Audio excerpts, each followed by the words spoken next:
Bonjour et bienvenue dans ce nouvel épisode de Gourmand de Résilience. Et mon invité d'aujourd'hui est une femme originaire de la Martinique qui a beaucoup voyagé et qui a dans sa vie changé 4 fois de métier. Elle est passée de l'architecture d'intérieur à la communication pour créer une chambre de commerce spécialisée dans la Caraïbe à Montréal et puis pour enfin être consultante en organisation, en anticipation pour les entrepreneurs, les femmes, les artistes et ceci sur 3 régions, la Martinique, Paris et Montréal.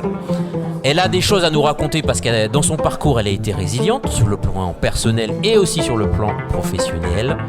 Mon invité aujourd'hui s'appelle Gabrielle Kounali.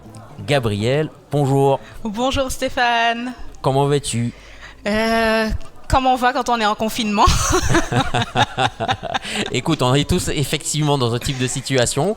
Mais écoute, moi je suis content quand même de t'avoir malgré ce confinement qui permet aussi de faire ce genre de choses.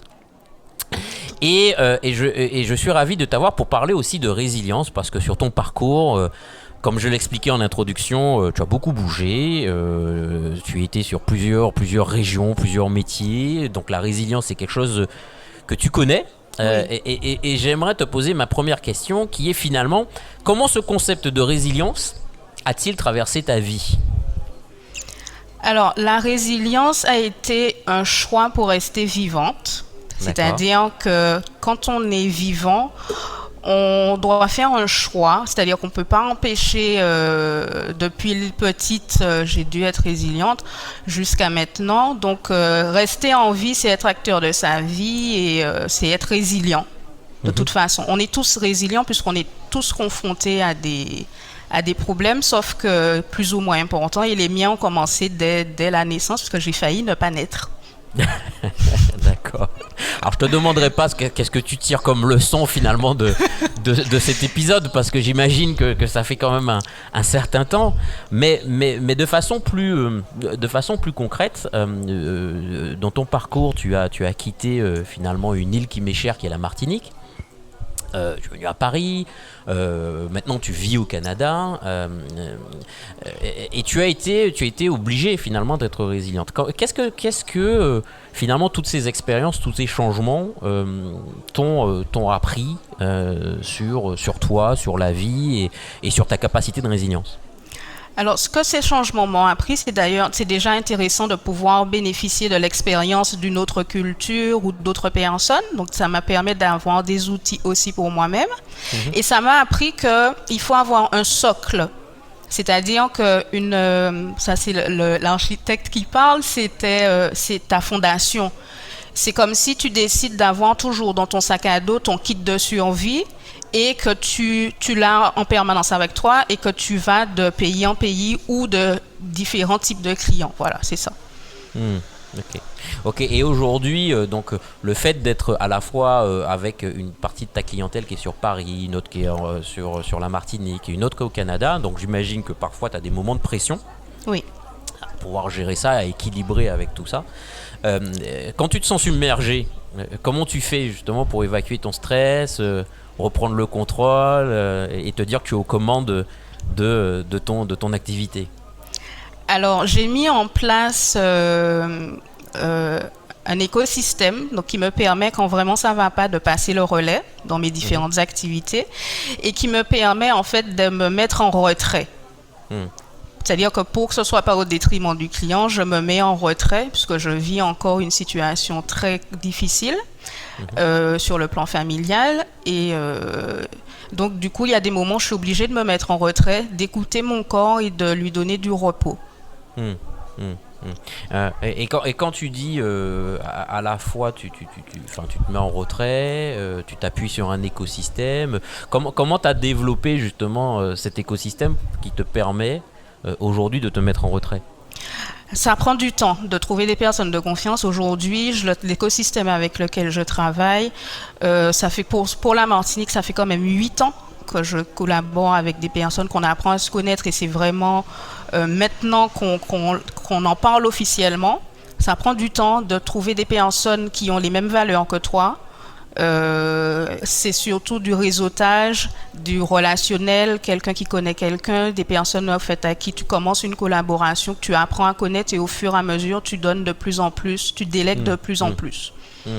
Et en quoi finalement cet écosystème te permet justement de mieux gérer ton stress et de reprendre le contrôle sur tes activités? Alors, c'est des personnes qui elles-mêmes sont résilientes, donc et qui positives ou cherchent des leçons parce que ce sont des profils différents, mais aussi complémentaires. Je travaille avec un profil juridique, un autre qui est commercial, qui travaille aussi dans les risques psychosociaux.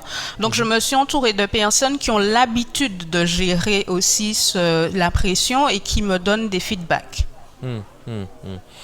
Et ça, aujourd'hui, quand tu compares avec la vie que tu as pu avoir à Paris ou à la Martinique et maintenant celle que tu as au Canada, est-ce que c'est quelque chose qui t'a paru, est-ce que c'est quelque chose qui a été facile à mettre en œuvre? Non. Peut-être plus au Canada qu'à Paris ou en Martinique. Alors facile parce que oui, j'ai toujours eu cette capacité déjà lorsque j'étais architecte de travailler chez les clients, différents clients dans différents types de sociétés. Donc c'est vrai que j'ai appris à avoir une facilité d'adaptation. J'ai travaillé dans le digital et je continue dans le digital. Donc travailler à distance, ce n'est pas compliqué. Merci la technologie, mais la plus grosse difficulté, elle est plutôt personnelle parce que quand tu changes de pays, notamment pour le Canada, ça te remet en question aussi ton problème d'identité. Et à un moment, tu oublies. J'étais même arrivée à un point où pour m'intégrer, j'oubliais qui j'étais. D'accord. Et à un moment, c'est parce que tu veux tellement t'intégrer, apprendre, où tu as des retours un peu difficiles aussi, parce qu'on te met tout le temps en face que tu es étrangère. Et justement, tu dois reprendre le dessus pour pouvoir assumer qui tu es tout en t'intégrant. Et quels sont parce que au-delà des mots, comment concrètement tu as réussi à faire ça? Quelles ont été les pratiques ou tes astuces qui t'ont permis justement de te tenir la barre quand ces moments étaient difficiles? Alors, il faut savoir que pour le Canada, je n'avais que mon ex-conjoint. Donc, lui a été d'un grand soutien.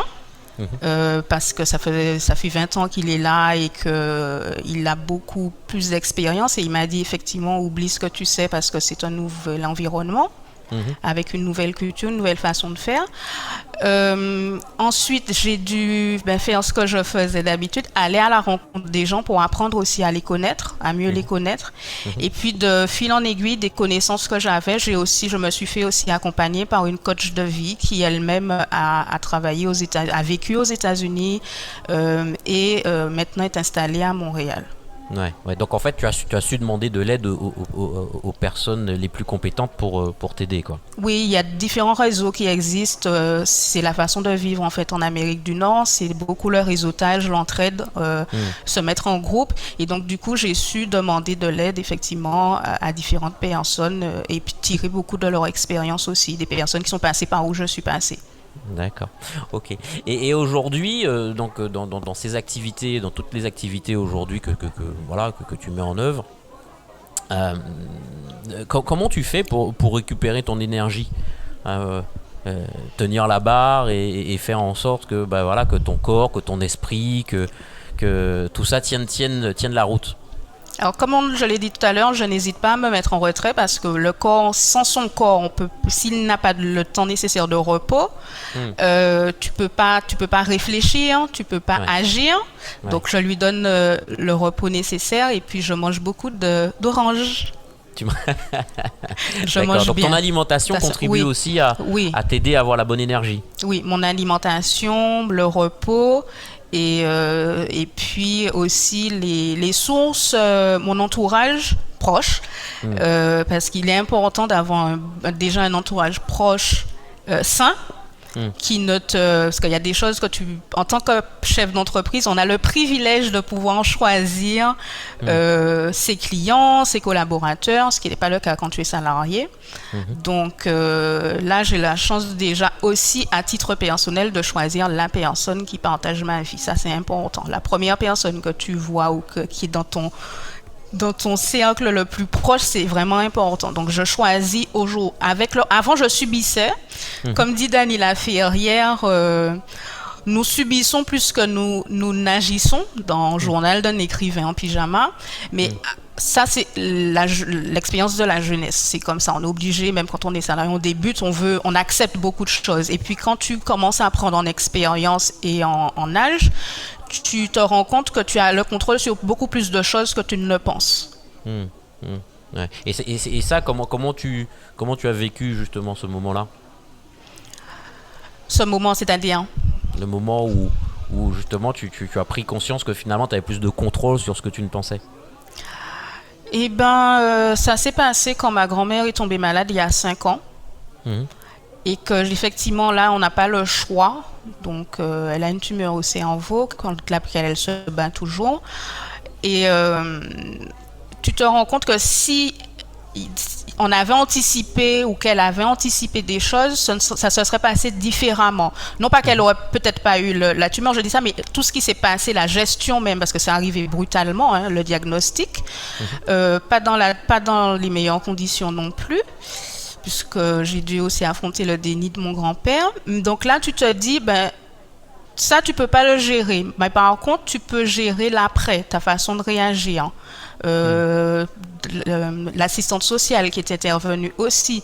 Et là, tu te dis, qu'est-ce que moi, à mon niveau, je peux faire aussi? Parce qu'il faut aussi, c'est là que tu te dis, je peux pas tout supporter, je vais devoir passer le relais. Cette prise de conscience était très brutale. Et importante, je dirais, mais tu as un moment où tu t'assois et tu dis, finalement on a plus de contrôle sur ce qu'on ne pense. Il ne faut pas hésiter à passer le relais, parce que j'ai quand même fait 17 de tension et j'ai dit à ma mère, j'ai besoin d'aide. Ouais, donc avec le recul finalement, c'est à la fois ta capacité à avoir demandé de l'aide au bon moment. Oui. Et puis avoir aussi peut-être écouté les signaux de ton corps, oui. pour reprendre, pour remettre en place des choses qui fonctionnent mieux, quoi. Oui, tout à fait. Ça n'a pas toujours été le cas, parce qu'il faut savoir que j'étais la personne sur laquelle on comptait, sur la personne qui organisait tout, que ce serait ce que quand tu es architecte d'intérieur dans des entreprises ou que tu accompagnes des entrepreneurs, tu es la personne justement sur laquelle on compte. Tu es le consultant qui doit donner la direction à suivre.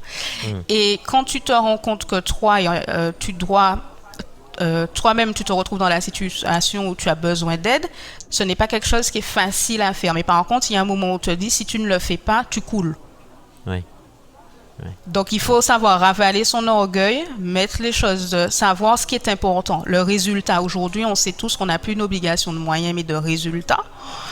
Et aujourd'hui, j'ai adapté mon savoir-faire et mes compétences professionnelles à ma vie personnelle.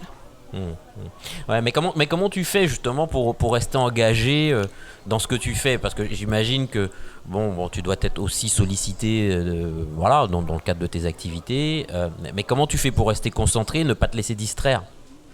Alors, il y a des moments, effectivement, tu te demandes pourquoi je vais me lever le matin. Puisqu'il faut savoir que j'ai pas d'enfant, donc j'ai pas j'ai pas l'appel du ventre quand on est parent, on sait ce que c'est. Et c'est vrai que ce qui me motive et ce qui me maintient justement en vie, c'est une promesse que je me suis faite à l'âge de 17 ans. Par rapport à tout mon passé douloureux, je me suis dit justement, et c'est ce que je disais en début de podcast, c'est être résilient, c'est choisir d'être et de rester vivant. Et je me suis fait la promesse que mon passé ne m'empêcherait pas d'être heureuse. Donc chaque fois, je passe tout ce que je fais ou toutes les propositions que je reçois pour savoir si ça correspond est-ce que ça me rapproche de mon objectif? Est-ce que c'est quelque chose qui va me faire du bien? Est-ce que c'est quelque chose qui est important? Voilà. Donc, je me suis fait une promesse depuis l'âge de 17 ans, qui aujourd'hui est comme, je vais dire, tu sais, comme les les affirmations positives que tu te mets ou les rappels que tu te mets sur ton téléphone pour savoir quel est l'objectif et est-ce que ce que je vis me rapproche de cet objectif. Est-ce que je continue à monter l'escalier? Et c'est vrai que c'est ce qui me motive. Des fois aussi, voilà, c'est ce qui me permet de continuer à me lever le matin. D'accord, ok. Et ça te permet quand quand on te propose de faire des choses, quand on te propose de repartir dans une direction, ça t'aide finalement à décider, à te reconcentrer pour ne pas perdre le cap. Oui, parce qu'il y a des choses auxquelles je suis maintenant, je dis beaucoup plus non. Même à mes collaborateurs, il y a des fois où je dis non, je ne peux pas, ou non, on ne va pas travailler sur ce projet. Et j'explique pourquoi, par rapport toujours aux objectifs du départ. Parce que souvent, quand on est engagé dans un projet, tu peux perdre l'objectif parce que on te fait des propositions et puis alors que quand tu as déjà une vision claire dès le départ avec un objectif précis, donc tu sais où est-ce que tu vas, donc ça t'évite justement de prendre des passerelles ou des voies qui pourraient être éloignées de l'objectif. Donc je dis, vous m'avez demandé d'atteindre tel objectif et si on prend cette décision, ça va nous en éloigner. Ouais. Et ça, c'est un travail que tu fais aussi pour toi-même en tant que personne. Oui. C'est-à-dire que tu te fixes, l'objectif de la vie, c'est de autant que possible de bien vivre. D'accord? On n'est pas né pour souffrir. Maintenant, comme je dis, la situation étant ce qu'elle est en ce moment, les problématiques personnelles ou les problématiques familiales, tu ne peux pas les contrôler. Par contre, tu peux te donner une vision de vie et te dire comment je vais faire pour que ma vie soit la plus agréable malgré les tempêtes. Ouais, je comprends. Bon, oui, mais sur le chemin, parfois c'est malgré l'objectif, sur le chemin, parfois les choses ne sont pas simples. Oui. Sont pas faciles. Tu disais tout à l'heure que tu te poses parfois la question de pourquoi tu te lèves le matin. Mais comment tu fais pour garder un moral positif parce que quand tu es justement face à des situations qui sont tendues et complexes à gérer. Alors, pour garder le moral, je m'appuie pas toujours sur l'extérieur. Tu peux pas toujours attendre des autres. Tu dois aussi te motiver toi-même. Donc, ce que je me suis fait, c'est des petites fiches avec des promesses bibliques, parce que j'ai la foi. J'ai pas toujours appelé ça la foi. J'ai appelé toujours le positivisme, tu vois, le fait de dire les choses vont s'arranger. Je vois toujours un côté positif dans les situations négatives parce que j'en tire des leçons pour ne pas répéter certaines erreurs. Donc et puis bon, j'ai pris mon baptême il y a 9 ans, je n'étais pas baptisée avant. Et c'est vrai que j'ai découvert les promesses dans la Bible. Et les promesses, l'avantage, c'est qu'elles t'apportent du réconfort, mais qu'elles te donnent aussi une solution. Parce qu'une promesse, c'est toujours une action qu'on te propose et avec une condition à remplir pour que cette action se réalise. Donc voilà, ou bien je lis beaucoup. Il y a un livre il y a 2 livres en particulier qui m'ont été d'ailleurs conseillés il y a très longtemps par un médecin qui me disait si je l'avais lu plus tôt, je serais beaucoup plus loin, sachant qu'il était déjà chef de service. Donc c'est un livre de Nathanael Branden qui s'appelle Les 6 clés de la confiance en soi. Et qui donne aussi, pas que des outils, mais qui explique les mécanismes de notre cerveau autodestructeurs. Comment nous-mêmes, nous pouvons détruire notre mindset. Et du coup, de ces lectures, finalement, quand tu fais un peu le bilan sur toi-même, qu'est-ce que tu en tires pour toi? Alors pour moi, je me dis, ça me permet de me pardonner aussi parce que j'ai beaucoup culpabilisé, même si ce sont des décisions qui ont été prises pour moi ou des choses qui m'ont été faites, je me pardonne parce que je ne suis pas responsable. Et puis, je suis beaucoup plus bienveillante envers moi-même. C'est important. Parce que si toi, tu ne l'es pas, tu ne peux pas demander à quelqu'un d'autre de l'être pour toi-même. Et finalement, aujourd'hui, avec ce que tu fais, ce que tu as fait, et puis ce qui te reste certainement encore à faire, Comment tu sais que tu agis dans ce qui est pour toi la bonne direction? Alors, comme je dis, c'est vrai que j'en parle beaucoup, mais c'est vrai que l'importance du corps est importante parce que j'ai développé cette capacité à écouter mon corps parce que quand tu vas chez différents clients, tu deviens empathique. Donc, tu ressens beaucoup plus les choses, surtout quand on fait de la communication. On a aussi le langage non verbal de l'autre qui te parle beaucoup.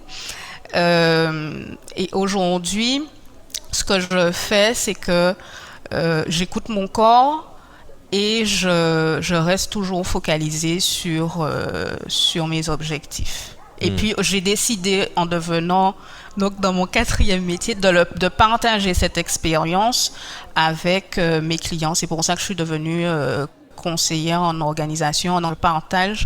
C'est des problématiques que j'avais déjà quand j'étais en communication et qui me posaient des problèmes parce que je cherchais toujours pourquoi j'avais des blocages. Par exemple, chez certains entrepreneurs qui avaient tout pour lancer des projets et qui bloquaient. Et c'est là que j'ai vu qu'il y avait des points de base ou des problèmes personnels qui n'étaient pas aussi réglés. Donc, toute cette expérience de 20 ans me permet aujourd'hui, j'ai décidé de dire, il y a des bases qui sont importantes à avoir pour qu'un projet aboutisse et, comme je dis souvent, pour semer les graines du succès.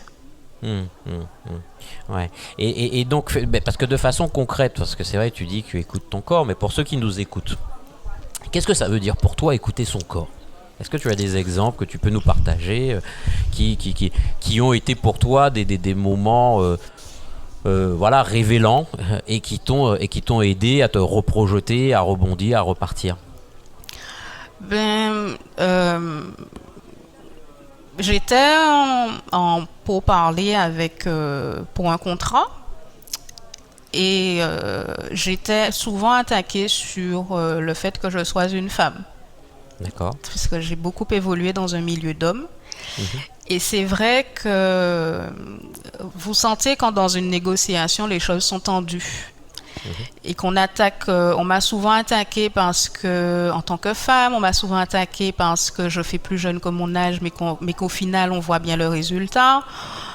Et puis, au bout d'un moment, tu te sens mal à l'aise parce que tu sens bien que là, c'est plus ta fonction qu'on attaque, mais que c'est ta personne. Tu te sens mal à l'aise et tu te dis, tu le sens dans ton corps et tu te dis, ça t'affaiblit parce que tu dois mettre des ressources psychologiques beaucoup plus en place.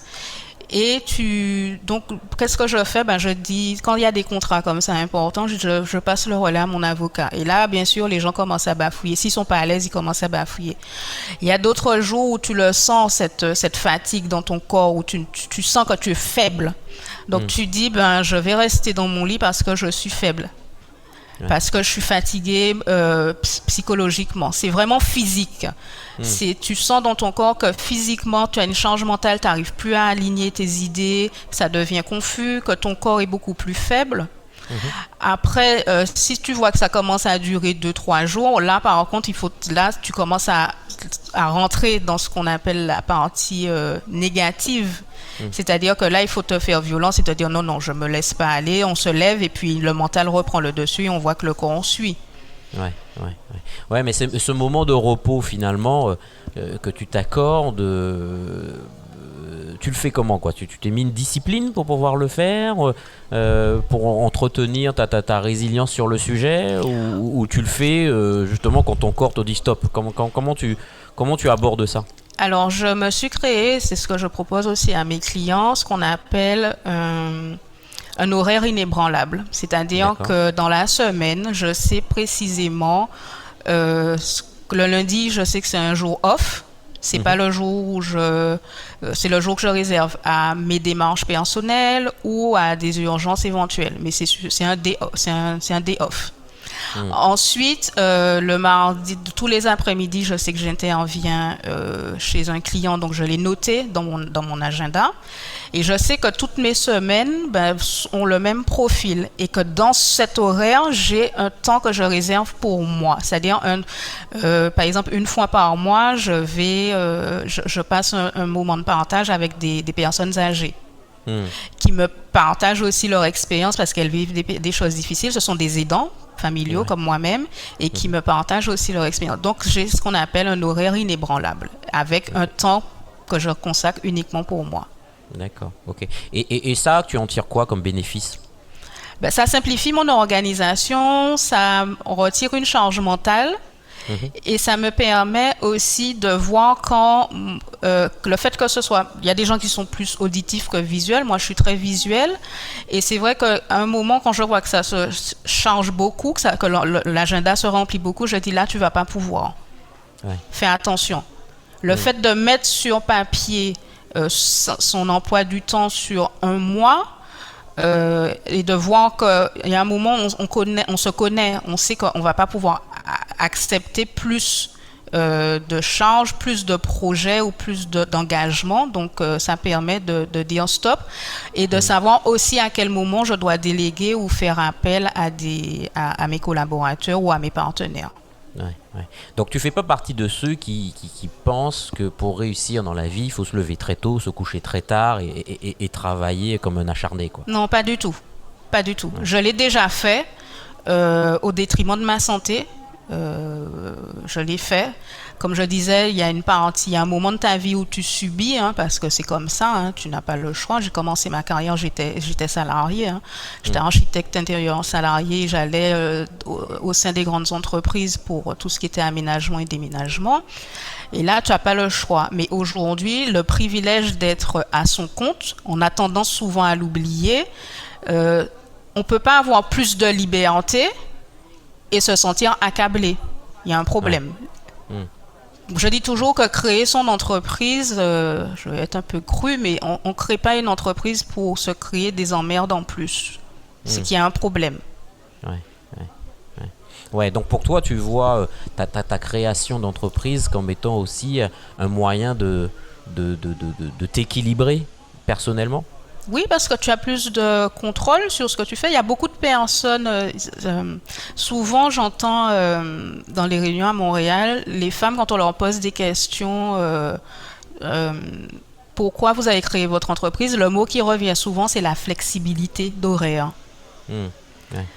Donc ça revient à cette notion de liberté, de pouvoir gérer son emploi du temps, de pouvoir gérer aussi, choisir ses clients. Je suis arrivée à un point où je choisis mes clients aussi.